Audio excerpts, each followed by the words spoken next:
Buenos días, ya tenemos con nosotros al psicólogo Herman Schweck. Buenos días, Herman. Buenos días, Alfredo, buenos días a la audiencia. Bueno, un gusto estar aquí nuevamente, invitado para hablar de este tema que sin duda, y viste que por oleadas se instala la opinión pública, claro, en función a situaciones concretas que nos van afectando aquí en nuestra ciudad, ¿no? Sí. Pero bueno, intentando generar algún tipo de mirada que ayude a pensar sobre todo, ¿no? Yo creo que pasa por ahí la cosa, ¿no? El que tengamos que razonar, pensar, en definitiva, qué es lo que nos está sucediendo y si es que nos está sucediendo.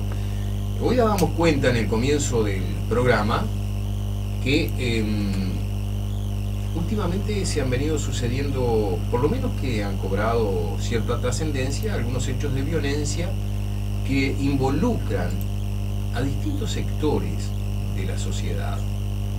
Nosotros habíamos dado cuenta acá, hace más o menos 20 días, un mes, de un hecho, una gresca generalizada que se dio en la zona de calle Leandro Gómez y Vizconde de Maguá, donde se enfrentaron a golpes de puño, pleno día, horas del mediodía, jóvenes que en algunos casos eran estudiantes de la UTU y que en otros casos no se puede comprobar si en definitiva eran o no estudiantes de la UTU. Este fue un hecho que concurrió la policía, sabemos, nos informaron en forma extraoficial, la policía nos da a conocer los comunicados oficiales, pero sabemos en forma extraoficial y por buena fuente de que este hecho se dio y que fue un hecho de mucha violencia, hubo sangre, mucha violencia. Fueron a golpes de puño, no hubo digamos lesionados de entidad, pero hubo sí mucha violencia. Luego se da el hecho de que un inspector de tránsito, en forma aislada o no, pero ya ha ocurrido con otros, es atropellado por un motociclista, cuando este funcionario, porque en definitiva es una persona, un trabajador que estaba cumpliendo funciones, es atropellado por un motociclista, otro hecho de violencia. Y hace pocos días se da este hecho en Plaza Artigas, donde hay jóvenes que son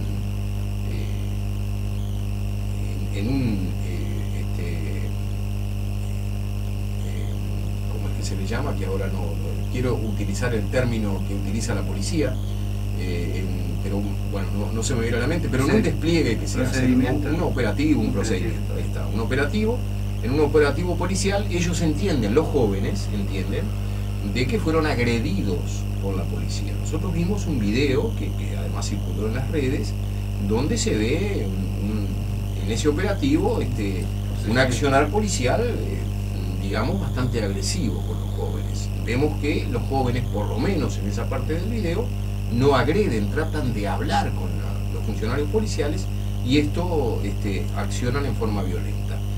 En todos estos casos, digamos, actores distintos, donde por un lado son jóvenes involucrados, en dos casos son jóvenes, personas jóvenes, y en otro caso es la agresión hacia un funcionario municipal. Pero no es solamente esto, ¿no? Sino que hemos tenido la posibilidad de conversar con el jefe de policía, con el comisario general retirado Luis Mendoza, y él nos dice que ve en Paysandú mucha intolerancia. La intolerancia lleva a veces a que se desate la violencia. ¿Qué lectura haces tú de esto, Herman? Bueno, primero la lectura como vecino de Paysandú, que en realidad son situaciones muy desafortunadas y de las cuales, por supuesto, muchas de ellas estoy al tanto, y a través de las redes sociales se ha hablado mucho, se han difundido, en el caso de estos jóvenes de la plaza, los videos. Lo que en general trato de no apresurarme son con las conclusiones, ¿no? O sea, más allá de que pueda tener opinión, yo lo que evito es como rápidamente buscar un lugar donde pararme y sí hacer este ejercicio de poder pensar más allá de las situaciones concretas. Porque por supuesto, como te decía al principio, cuando aparecen episodios que son visibilizados o a través de las redes sociales, que también es un fenómeno de estos tiempos donde hoy accedemos, ya que estamos en el tema, por ejemplo, a situaciones de violencia de otros países, y muchas veces nuestros muros de Facebook están cargados de imágenes y videos de cosas que han pasado en otros lugares, pero de los cuales también podemos ver. Entonces yo prefiero, y respondiendo a tu invitación, poder pensar estos temas más allá de las situaciones puntuales, sobre todo tratando de pensar esta idea que a veces circula, y es que estamos en una sociedad más violenta. Me parece interesante el concepto de intolerancia. Yo creo que por ahí sí vamos bien rumbeados, pero pensar que la violencia es un signo de estos tiempos, y como en tantas cosas, ¿no? A veces desde la mirada adulta nos parece que los tiempos pasados siempre fueron mejores, y hacer el ejercicio de poder mirar eso de una manera más cercana nos puede ayudar, entre otras cosas, a entender que a lo mejor no vivimos en una sociedad más violenta, sino que hay autores que plantean que estamos en una sociedad menos violenta, una sociedad que va tendiendo a cambiar algunas pautas de relacionamiento que en su momento las dábamos como normales, ¿no? Hace muchos años, yo estaba tratando ahora de recordar la fecha, participé en una actividad que se hizo acá en Paysandú sobre violencia, ¿no? También motivado por una serie de episodios que habían ocurrido. Se trajo un sociólogo, yo creo que era de apellido Rosales, que aportó una mirada muy interesante, ¿no? Y él planteaba que la mirada que nosotros tenemos hoy sobre el pasado relacionado a actos de violencia es una mirada muy edulcorada, muy relativizada. Entonces nos invitaba a hacer el ejercicio de recordar episodios que nuestros adultos nos hayan contado bajo el rótulo de travesuras, cosas que nosotros hacíamos cuando teníamos tu edad, y de las cuales, cuando se comparte o a la mesa familiar o a las anécdotas, aparecen casi como algo gracioso. Ahora, cuando nos animamos a ver cómo eran esas anécdotas, podemos reconocer en ellas episodios de extrema violencia, pero contados de una manera que parecía que era gracioso, ¿no? Entonces yo ahí hice el ejercicio y recordé que una de las anécdotas que los adultos me contaban de esa época era la costumbre de pararse en una esquina muy concurrida en Paysandú el 24 de diciembre o cerca de Navidad y tirar fuegos artificiales, y lo gracioso era cuando esos fuegos artificiales caían dentro de los autos, ¿no?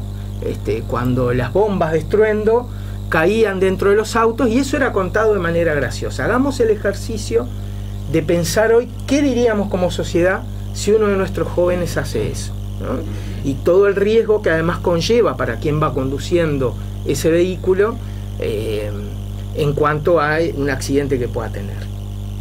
Pero además vayámonos un poquito más allá. Hoy, por supuesto que sí que nos genera alarma situaciones de jóvenes que se agarran a golpes de puño, pero pensemos muchos años más atrás, donde matar a alguien en la vía pública era considerado un hecho casi cotidiano, a tal punto que muchos años atrás a veces la justicia ni siquiera intervenía, ¿no?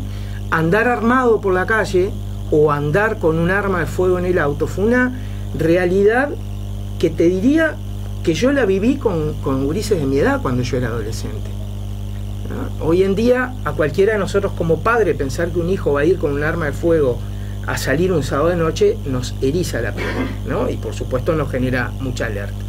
Entonces yo no sé si estamos en una sociedad más violenta. Sí creo que tenemos como esta idea de mirar la violencia desde donde estamos parados y desde la realidad que tenemos, ¿no? Yo traté de buscar un poco de material en base a esta charla que íbamos a tener contigo, y la realidad nos indica que la violencia ha ido creciendo. Por ejemplo, en el año 1998 se registraron 4.432 denuncias. En el año 1999 esa cifra se duplicó de hechos violentos, ¿no? De hechos muy violentos, y ahora iba a un informe que dio a conocer en el año 2015 el Ministerio del Interior. Yo creo que el de 2016 ya debe estar, pero en el año 2015, y comparándolo con años anteriores, los homicidios crecieron un 43%. Tenemos prácticamente que en nuestro país se mata a una persona cada 26 horas en un hecho violento. O sea, es una realidad. Son datos del Ministerio del Interior. Sí, a ver. En cuanto a la realidad, yo también estuve buscando algo de material y encontré un autor que se llama Del Olmo, ¿no?, donde plantea que el término violencia como concepto es un término muy ambiguo. Básicamente porque es establecido a nivel de procesos políticos. Cuando me refiero a procesos políticos, no me refiero a procesos político-partidarios, donde también es cierto que el concepto violencia y la forma de hablar de ella es algo que se utiliza mucho a nivel político-partidario. No encontramos un discurso político donde no se hable de la violencia, tanto sea para decir incluso que ha aumentado... El discurso es violento, ¿no? Claro, tanto decir para que ha aumentado, pasa lo mismo con la droga, lo hemos hablado acá alguna vez, ¿no? Que ha aumentado o para decir que ha disminuido. Claro. Porque precisamente la realidad no la vemos según tal cual es, sino tal cual somos y tal cual desde dónde estamos parados. Mirarla, pensar en la violencia el día después que a mi hijo le pegaron en la calle es muy distinto a pensarlo cuando esa situación no ha ocurrido, ¿no? Con el tema de las cifras, todos los que trabajamos en el ámbito de la salud y los que trabajan a nivel de la sociología, siempre tenemos este matiz, ¿no? Pensar cuando las cifras reflejan la realidad o cuando las cifras en realidad lo que reflejan es la desnaturalización de una realidad. Llevémoslos a otro terreno, el tema de abuso sexual. Si miramos las cifras fríamente, podemos decir que en comparación a 50 años atrás, las denuncias por abuso sexual han tenido un aumento drástico, ¿verdad? Y podríamos pensar que en realidad hoy en día hay muchos más abusos sexuales que antes. La realidad es que hace 50, 60 años atrás, muchos abusos sexuales eran normalizados y naturalizados y por supuesto no se denunciaban. Entonces, mirar la cifra sin mirar lo que ha sido a nivel de sociedad, donde hoy lo positivo es que para muchas personas situaciones de violencia son denunciables, no están bien. Años atrás, muchas situaciones de violencia eran consideradas naturales. Esto que tú contabas del episodio de jóvenes golpeándose a la vía pública, por supuesto que esto no es un fenómeno nuevo. Yo soy de la generación donde existían las barras en el liceo. Si bien yo era de los primeros que corría cuando ocurría una situación de esta, era bastante normal agarrarse entre barras en una esquina y pelearse. Y a veces hasta era normal salir armado, ¿verdad? Entonces, cuando aportamos las cifras, siempre lo vamos a hacer también tratando de ver lo que nosotros querramos ver, el ejercicio al cual yo invito es poder mirar esto desde una relativización que nos permite no apurarnos en una conclusión, pero sí poder realmente ver dónde estamos parados. Ahora, un muerto es un muerto en el año 2017 y en el año 1800. Sí, por supuesto, ¿no? Por supuesto. Es importante la gente que se muera, por supuesto que no estoy diciendo eso, y por supuesto que tampoco estoy diciendo que está bien que la gente se pelee en la esquina, ¿no?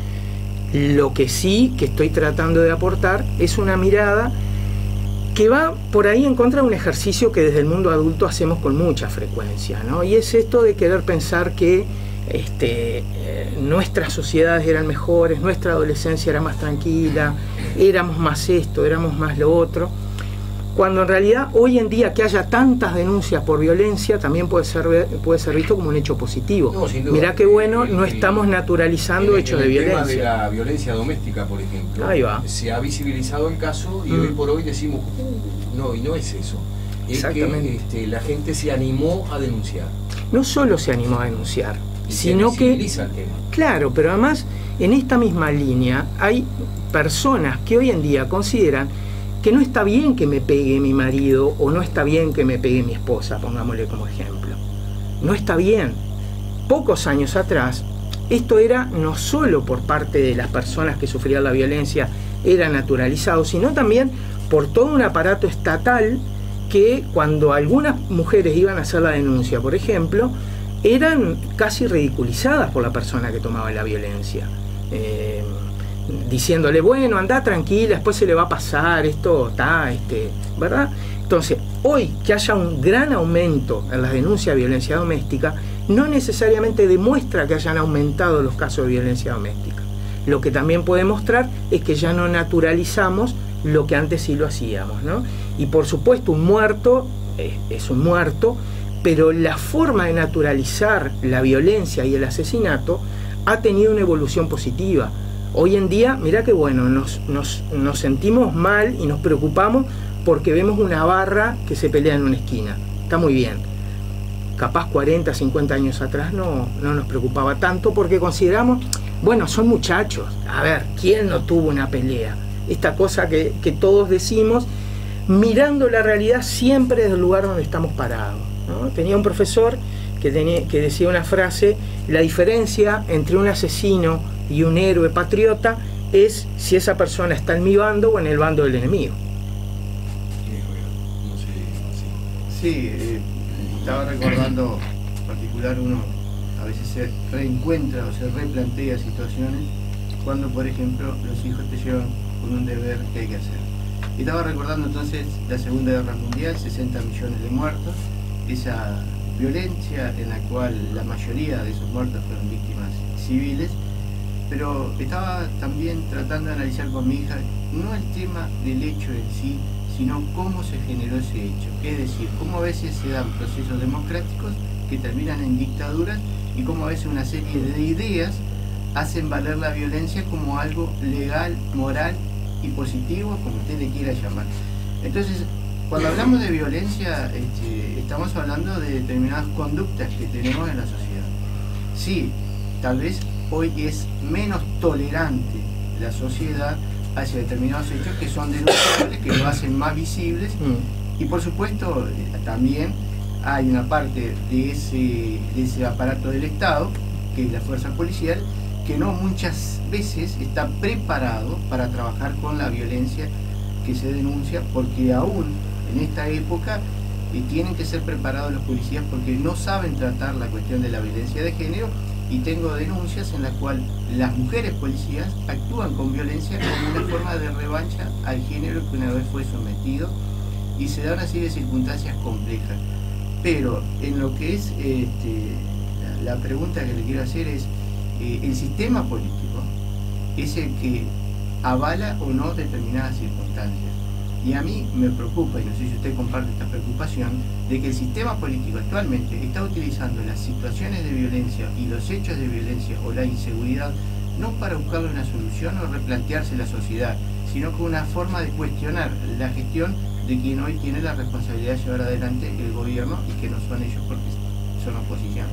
Entonces acá me parece que la discusión del tema de la violencia pasa en la interna, en la personal, con las conductas que nosotros tenemos en esta sociedad. Y por supuesto que muchas veces nos implantan desde el discurso político discutir un tema que en los hechos queda en evidencia que es simplemente para agitar un poco la cuestión, pero no para profundizar. Porque a mí me queda una duda, y le pregunto, muchas veces hablamos de tolerancia, ¿no? ¿Y cuál es el grado de tolerancia que uno tiene que tener en esta sociedad? Es decir, porque hay gente que es muy tolerante y de repente revienta, y de repente pegó donde no tenía que pegar. Entonces, la cuestión, digo, ¿es una sociedad que tiene un problema en sí porque está enferma? ¿O es una sociedad que dice que ahora es menos enferma porque se denuncia más lo que antes era considerado normal o era culturalmente aceptado? Bueno, varios planteos, ¿no? En tu pregunta y previo a ella. Simplemente estoy de acuerdo contigo si además hacemos la especificidad de hablar de política partidaria, ¿no? No tanto de políticas del concepto grande. Lo decíamos hace un ratito, por supuesto en este tema, en el tema droga, en el tema económico, cualquier tema puede ser utilizado y utilizable para hacer arenga política y para mostrar una realidad que a mí me conviene que se vea, ¿no? Es algo que hacemos todos, ¿no? En ese sentido, Es lamentable, porque estoy absolutamente de acuerdo contigo, esas posturas no invitan a profundizar, esas conductas invitan solamente a las conclusiones, a los eslóganes, a esta idea, que también por supuesto va a ser tomada por personas que quieren pensar de esa manera, ¿no? Entonces eso en realidad hace que la discusión pierda sustancia y quede solamente a nivel de frases. Hiciste ahí una diferenciación bien interesante, ¿no? Hablabas de la violencia y hablabas de cómo a veces desde la tolerancia hay personas que en algún momento revientan, ¿no? Y ahí capaz puedo aportar alguna cuestión conceptual. La tolerancia es un fenómeno que en realidad sí, yo creo que hay que trabajar mucho en base a eso. El concepto de convivencia es un concepto que a mí me ha generado alguna inquietud a profundizar también. Se están haciendo las mesas de convivencia ciudadana, más allá de la opinión que se pueda tener sobre la utilidad práctica o no. Es un concepto interesante, un concepto que parte de la base que yo tengo derechos, pero vos también los tenés, ¿no? Que es algo que en base a un fenómeno que ocurre siempre relacionado a la violencia, es una óptica que se pierde con mucha facilidad. Muchos autores relacionan la violencia al miedo, ¿no? Al miedo que todos tenemos, y a partir de ahí es donde legitimamos la violencia, pero sobre todo le quitamos todos los derechos al otro, porque si yo pienso que te doy algún derecho, vos vas a poder usarlo contra mí, ¿no? Perdón, entonces ahí la violencia generada por el miedo. Absolutamente, absolutamente. La violencia, perdón, y el miedo utilizado como un factor de control de lo social, por ejemplo. Exacto. Hay un atentado en Europa y el miedo justifica que ese país tiene una bomba muy lejos y que, bueno, si pegó en un hospital y mató niños, bueno, es un daño colateral. Pero además un miedo que como sociedad conjuramos y solucionamos rápidamente a través de certezas que, aunque no sean verdaderas, no importa. Yo necesito una certeza que a mí me quite el miedo. Y ya que traes el tema del terrorismo, es algo que yo he estado escribiendo sobre eso, es la facilidad que todos tenemos cuando nos enteramos de alguna situación relacionada a muerto en algún país, y el apuro que todos tenemos en considerarlo un acto terrorista. Eso es un fenómeno que lo he descubierto en mí, y que, fíjate, estamos a pocos días de este atentado en Barcelona y en esa otra ciudad que nos ha movido, pero cuántos de estas situaciones en otros países que rápidamente desde los medios de comunicación se los ha catalogado de actos terroristas, en realidad se ha demostrado que no lo son. ¿Por qué? Porque necesitamos algo que nos dé certeza. Bueno, esto fue un acto terrorista, y al decir terrorista evitamos cualquier otra profundización, ¿eh? Entonces, desde el análisis, poder ir más allá del miedo es entender que cuando yo me siento amenazado, es casi una conducta animal el agredir, el ir en contra de vos. Sobre todo el desconectarme emocionalmente de vos, desconectarme de esto de poder entender que, bueno, que a vos también te pasan cosas, que vos también tenés derecho, que así como yo tengo derecho a algunas cosas, vos tenés a las otras, y desde esa línea, desde esa perspectiva, poder encontrar una negociación que nos lleve a la convivencia. Esto es algo que algunas veces se da, hay muy buenos ejemplos sobre eso, pero que a veces no. Y ahí es donde aparecen las situaciones de violencia, donde yo no te reconozco como un igual, donde yo no te reconozco como alguien con quien además yo tengo que aprender a convivir, porque muchas veces la violencia está basado en el principio de que el mundo es demasiado chico para los dos, entonces uno de los dos tiene que desaparecer. Yo no puedo compartir el espacio contigo, entonces o desapareces vos o desaparecen tus derechos. ¿Para qué? Para de esa manera yo poder sentirme más tranquilo, que puedo seguir siendo yo. Y hay espacios de conflicto. Vamos a hablar de Plaza Artigas, ¿no? La Plaza Artigas es un espacio de conflicto. Es un espacio público, de uso público, y de repente a veces quienes tienen la responsabilidad de mantener el orden público son quienes lo alteran. Digo, a veces sean las instituciones. Pero yo lo que veo es que es muy interesante la Plaza Artigas en el sentido del concepto de convivencia. De tolerancia, ¿no? Porque de repente el problema son los gurises que están ahí, y alguien dice, bueno, ¿y dónde van a ir? A algún lugar tienen que ir los gurises, busquémosles un lugar, y le buscaron un lugar que estaba alejado de la ciudad. Entonces, cuando se da este hecho, en un medio de prensa se publican entrevistas a los vecinos, y los vecinos, que muchas veces requieren que la policía intervenga, entienden que fue a destiempo y desproporcionada la intervención. Entonces, El tema es, en ese espacio público, de la Plaza Artigas, y creo que se da un hecho muy interesante de cómo medimos el grado de tolerancia y de convivencia que tenemos en la ciudad de Paysandú. Porque ¿a dónde van a ir los gurises? Sino a un espacio público. A ver, por eso, primero, esto no es solo de la Plaza Artigas, esto es de todos los espacios públicos. Te digo porque yo hace muchos años trabajo en esto y el tema del uso de los espacios públicos, la confrontación entre el mundo adulto y el mundo joven, no es de ahora y no es con la Plaza Artigas. Te puedo decir que de esto se ha hablado en cualquier espacio público. Pero además dijiste algo interesante que yo creo que va en la línea de la búsqueda de la verdadera convivencia. Como vos dijiste, se le buscó un lugar donde ellos puedan ir. O sea, esto no es buscamos con ellos un lugar donde poder negociar, ¿no? Esta primera cosa. Desde el mundo adulto muchas veces sintiéndonos con la potestad de solo nosotros y ante nosotros a ver dónde acomodamos a los gurises para que no molesten, ahora, ¿no? Pero además, eso es un acto que puede generar violencia, sobre todo con esto que decía hace un rato, cuando vos no escuchás al otro y no aceptás el hecho de que los jóvenes también tienen derecho de uso de los espacios públicos. Negociemos el cómo, veamos el cómo. Pero te voy a poner un ejemplo diferente y mucho más cotidiano en cuanto al uso de un espacio público. Hay una actividad, ¿no?, donde hay un escenario y viste que en los espacios abiertos están las personas que llevan su reposera y se sientan, y están las personas que no la llevan y están de pie. Un caso muy claro de esto son las personas que se paran delante de los que está la reposera, ¿no?, desde la idea de que, a ver, no me importa mucho si el que está atrás sentado ve o no ve, yo me siento con derecho a estar acá.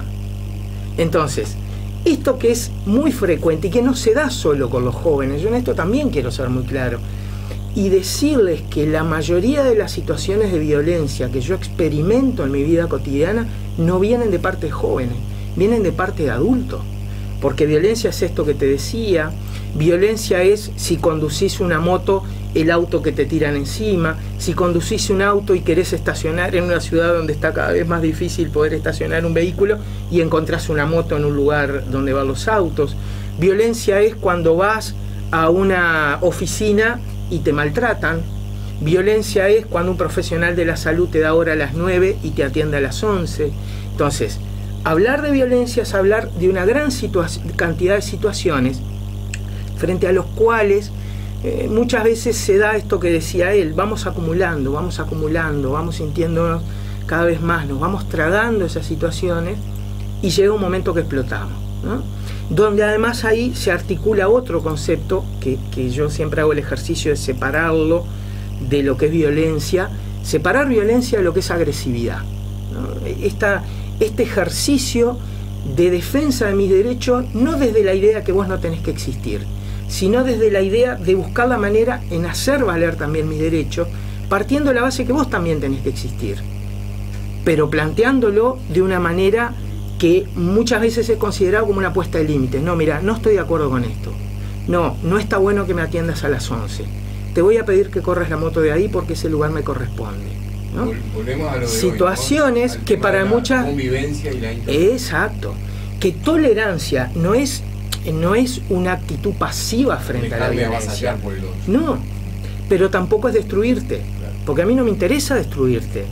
A mí lo que sí me interesa es que ambos podamos encontrar un equilibrio en donde tus derechos valgan lo mismo que los míos, pero los mismos valgan lo mismo que los tuyos. Ahora, ¿por qué llegamos a esta situación? Y vamos a alejar un poquitito de lado el término violencia. Vamos a hacer hincapié en el término convivencia e intolerancia. Es muy común, recién hablaba de tránsito, es muy común en el tránsito que pero sí de mucha agresión verbal, ¿no? De mucho insulto. ¿Por qué se llega a eso? La persona está estresada, ¿por qué se llega a esa dificultad en la convivencia, a esa intolerancia? ¿Por qué? ¿Cuáles son los motivos que inciden eso? Yo creo, puedo ver ahí como varios factores, ¿no? En esto que tú decías, estoy de acuerdo con esto del estrés, ¿sí?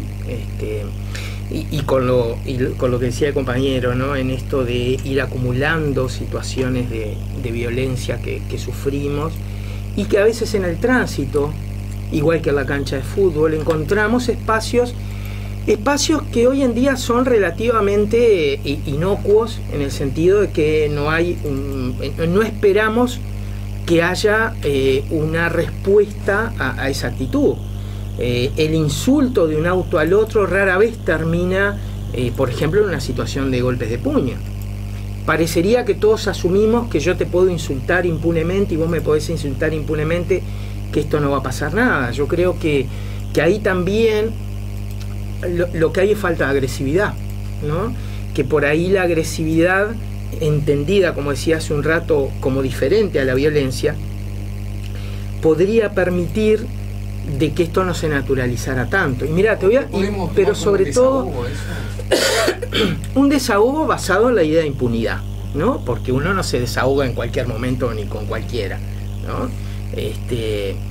Se desahoga, como tú decís, de esta manera cuando yo siento que no voy a tener mayores consecuencias con esto. Pero además, algo que también me preocupa es que es una pauta que se va transmitiendo generación a generación. Hace unos años fui al acto de fin de año de mi hijo, que terminaba ya hace varios años su último año escolar, y recuerdo que luego de haber terminado, bueno, había para comer unas tortas y una venta de cosas ahí, nos quedamos un rato más y yo salgo a la calle y escucho una voz de un niño muy chiquito diciendo los insultos, pero más grandes que se te pueda ocurrir, ¿no?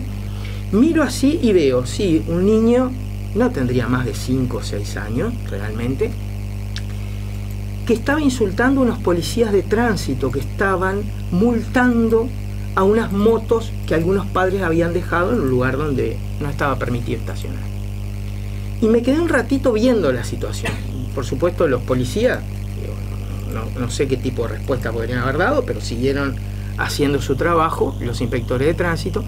Pero este niño los insultaba de una manera, utilizando además insultos de muy grueso calibre,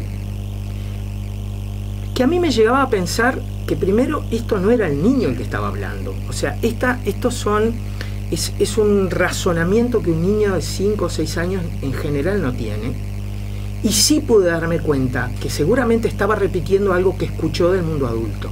Estaba repitiendo una actitud que seguramente vio en sus padres o que seguramente vio en algún adulto referente hacer esto, y él lo que estaba haciendo era replicarlo, como hacen en general los niños de esa edad. Entonces, muchas veces también me preocupa cuál es el ejemplo que le estamos dando a nuestros niños, por ejemplo, cómo nosotros como padre pedimos respeto a la autoridad y después delante de ellos le faltamos el respeto a la autoridad simplemente porque el accionar de esa autoridad nos afectó. Nuestros hijos aprendan respeto a la autoridad no por las palabras que le decimos, no por lo que nosotros damos cátedra a veces en casa, sino por nuestra propia actitud de respeto, ¿no?, frente a aquellos representantes de distintos niveles de autoridad. Hablo del policía, hablo del inspector de tránsito, hablo de la maestra. También vemos muchas situaciones de violencia donde padres van, insultan y golpean a maestros, que para esos propios hijos son una figura de autoridad. Ahora, que se aprende desde esa actitud a no tenerle respeto. Ahora entramos en otro tema, hermana, acá. O sea, vinculante sí, pero otro tema.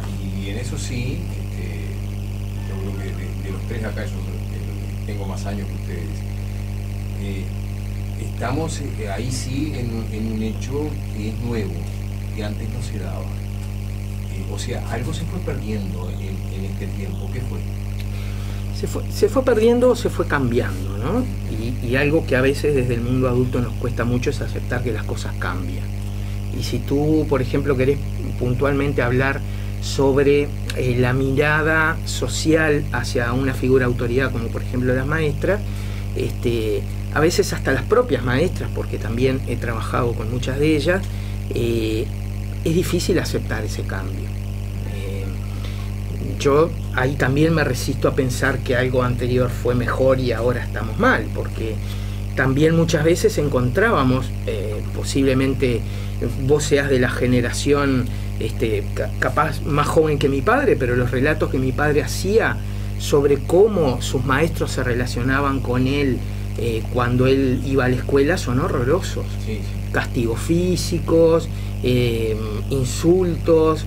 Entonces, Por un lado sí, capaz desde los padres de hoy no estamos permitiendo situaciones de violencia que, a ver, como somos todos seres humanos, yo no digo que desde la policía, desde las figuras de autoridad o desde el ámbito docente no se ejerzan niveles de violencia.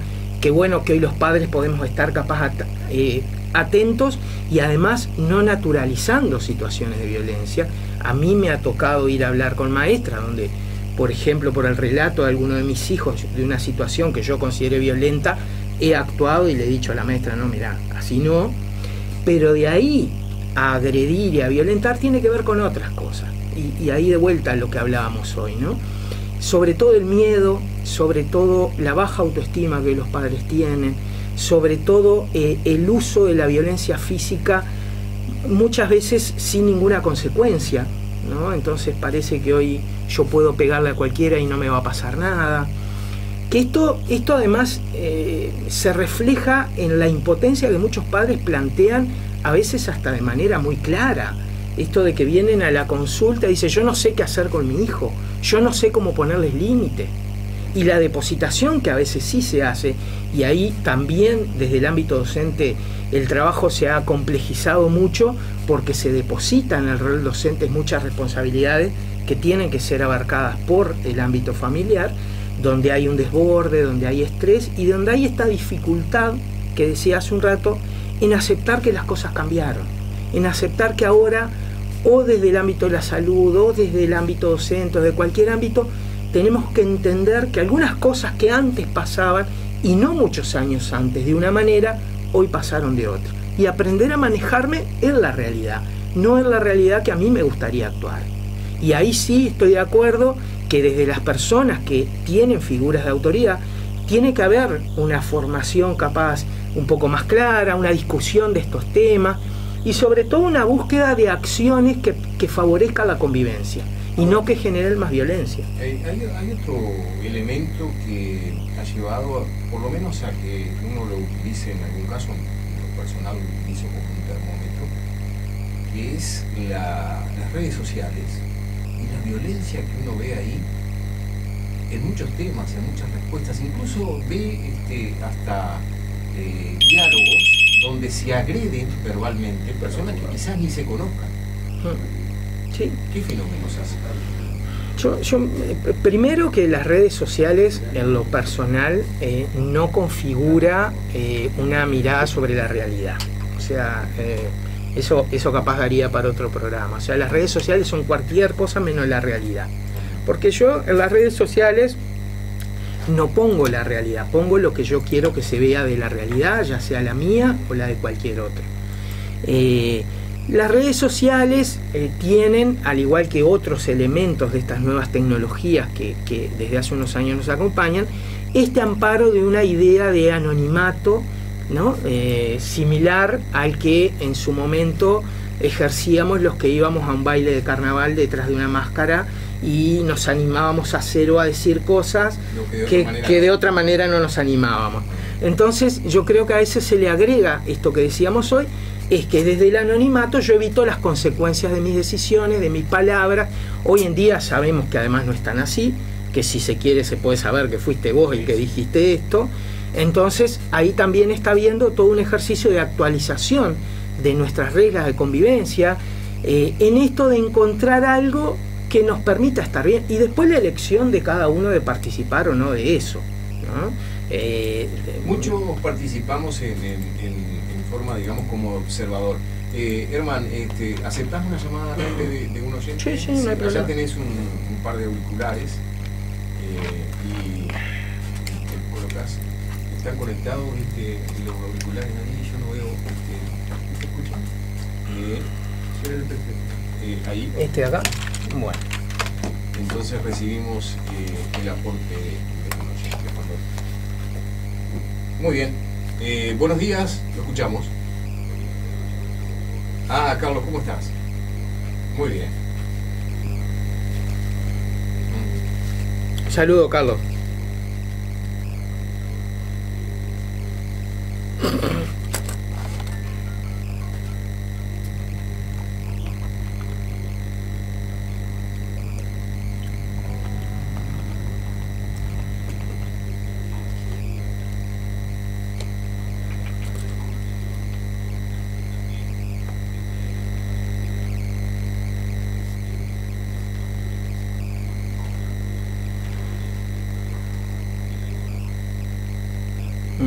Muy bien, gracias Carlos por el aporte. Gracias por el aporte, Carlos. Y eso de no sé qué dijo connotado, bueno, es como mucho. Me pusiste en un aprieto, Carlos, porque planteaste dos temáticas que en realidad necesitaría tiempo como para armar alguna opinión sobre esto, ¿no? Porque de vuelta, yo no estoy tan seguro de que estemos sufriendo una pérdida de libertad. Yo creo que en algunos aspectos sí, en otros aspectos podemos considerarnos capaz más libres, tanto sea desde lo bueno o de lo malo. Y la invasión, no me queda muy claro desde dónde lo traes, ¿no? Si desde esta idea de que estamos cada vez más expuestos, de que cualquiera nos pueda decir cualquier cosa, no me queda claro desde dónde, pero me lo tomo como tarea pensar en estos dos conceptos unidos a la violencia, que sí, que realmente pueden tener que ver, pero bueno, me lo quedo como tarea domiciliaria, Carlos. Acá tengo un mensaje también, la gente del SUPU, que es el sindicato policial, nos dice que está preparando un comunicado y que ya está, que se puede dar a conocer. ¿Está relacionado con el tema o no, Marcelo? Es una declaración que realizó el sindicato de policías de Uruguay, el sindicato mayoritario, con respecto a la situación que se dio en Plaza Artigas. Sí. Ya lo compartimos con alguien. Sí, en este caso es una opinión del sindicato, ¿verdad? Del policía, correcto, ¿no? El sindicato y lo que ellos manifiestan es que en referencia a los hechos de Estado Público en el procedimiento realizado en la Plaza Artigas, primero, como representante de los trabajadores, respaldamos a los compañeros dentro de las reglamentaciones vigentes. Segundo, las normativas se deben cumplir y mencionan Ley de Faltas 19.120, Ley de Procedimientos Policiales, Ley...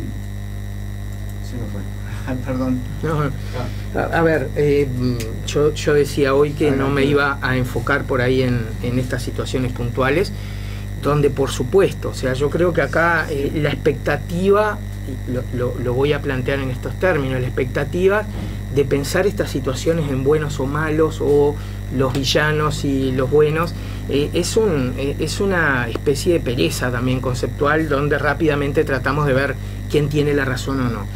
En todas estas situaciones que vos, Carlos, has traído, por supuesto que acá nadie ganó. Nadie ganó en la Plaza Artigas, nadie ganó en la pelea de los supuestos chiquilines de la UTU, nadie ganó en ninguna situación donde alguien haya salido perjudicado. Porque perdieron todos, ¿no? Perdimos todos, sí. Pero a la misma vez, fíjate qué interesante, ganamos el hecho de estar hablando de esto, ganamos el hecho de pensar, esto es un problema, esto para mí es una muestra clara de cómo a lo mejor no estamos peor que antes, sino que estamos mejor porque estamos hablando de esto, estamos problematizando esto y estamos haciendo este ejercicio, donde vuelvo a lo mismo, un acto de violencia a partir de la base que acá uno de los dos tiene que destruirse para que yo pueda vivir, y eso por supuesto que va en términos de de absoluta violencia, y si esto da pie a espacios donde podamos negociar, pero donde podemos negociar de verdad el uso de nuestros espacios públicos, donde podamos hablar sobre los derechos que todos los que vivimos en esta ciudad tenemos a disfrutar de esos espacios, pero a disfrutar de la manera que me genere disfrute, no de la manera que vos pensás que yo lo tengo que disfrutar, porque seguramente es la manera en que vos lo disfrutarías. Ahora, Germán, y ya prácticamente cerrando, porque iba a dejar precisamente lo que estás abordando para el cierre, ¿tenemos ganas de llegar a eso? Cuando te digo, te hablo de la sociedad, ¿tenemos deseos de llegar a acuerdos, grandes acuerdos, que nos permitan dejar de lado un poco la intolerancia, el poder convivir más pacíficamente, si es que hoy no lo hacemos? ¿Tenemos deseo como sociedad de llegar a algo así? ¿O no es una, digamos, de las grandes conversaciones que hoy por hoy se estén manejando? A ver, por supuesto que yo no soy vocero de la sociedad, y tampoco creo que alguien pueda dar una respuesta de sí o no a tu planteo. Sí, yo desde mi lugar creo que cada vez más estamos generando espacios para eso y sobre todo y principalmente estamos encontrando la inquietud de generar esos espacios. No es de siempre esta idea de poder sentarnos a dialogar, a conversar, sino que históricamente acá el que manda es el más fuerte y punto, ¿no? Sí creo que hay que profundizar en ese camino y hay que hacerlo desde esta perspectiva de respeto por los demás. Yo apuesto a que si en mi vida trato de tener esos espacios en los conflictos que en la vida cotidiana puedo tener. Tiene derecho a convivir conmigo a su manera y capaz acá la cuestión no es demostrar que uno de los dos está equivocado, sino encontrar la manera en que los dos podamos coexistir en cierto equilibrio. Eso se llama negociar, algo que cuando lo logramos los dos ganamos. Sí, un tema, yo me estaba acordando de algo que es las relaciones de poder que se dan dentro de la sociedad. He tenido la oportunidad de leer a Michel Foucault y cuando usted me dice negociar, es bueno saber que la negociación requiere que ambos se pongan en plano de igualdad. Exacto. Porque si uno se pone en plano de superioridad, ya está en esa negociación ejerciendo la violencia. Pero por otro lado, el tema de la violencia siempre se habla de víctimas y victimarios, negros y oscuros. Bueno, y hay muchos claros oscuros en eso, ¿no? Según cómo lo maneje y desde qué autor, ¿no? Hay autores que plantean, por ejemplo, hablan de un complejo opresor oprimido, ¿no? En esta idea de que en la violencia no hay buenos o malos, sino que hay una especie de acuerdo tácito en cuanto a que esto se resuelva de esta manera, ¿no? Es un tema más complejo que habría que abordarlo con más tiempo, pero de vuelta, y tomando esto que decías, acá no gana nadie, o sea, en la búsqueda del perdedor y el ganador terminamos perdiendo todo. En la búsqueda de las razones, esto se usa mucho, por ejemplo, en terapia de pareja, ¿no? Cuando hay un conflicto a nivel de pareja, un concepto que a veces ayuda en el consultorio es entender que acá lo que tenemos que hacer es convivir lo mejor posible y no demostrar quién tiene razón.